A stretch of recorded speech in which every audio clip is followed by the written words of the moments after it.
যখন আপনি বা আমি এআই অ্যাপস যেমন চ্যাট জিপিটি, জেমিনাই ইউজ করি, তখন শুধু ডেটাই খরচ হয় না, পানিও খরচ হয়। যে কোনো এআই অ্যাপসই আমরা ব্যবহার করি না কেন, ওই এআই অ্যাপস লার্জ ডেটা সেন্টারের মাধ্যমে কাজ করে।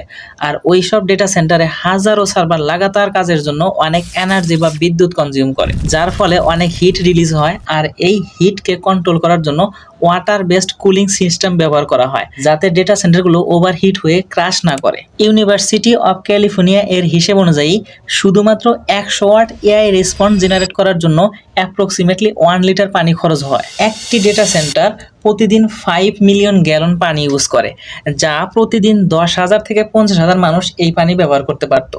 এখন চিন্তার বিষয় হলো, যেভাবে এআই এর ব্যবহার পৃথিবীতে বাড়তেছে, ঠিক তেমনইভাবে ডেটা সেন্টারগুলো তৈরি হচ্ছে, যেখানে পানির ব্যবহার প্রতিনিয়ত হবে। ফাইনাল মেসেজ একটাই, যত বেশি আমরা এআই ব্যবহার করব, তত বেশি পানি কনজিউম হবে, যার ফলে ভবিষ্যতে গিয়ে পানির সংকট দেখা দিতে পারে।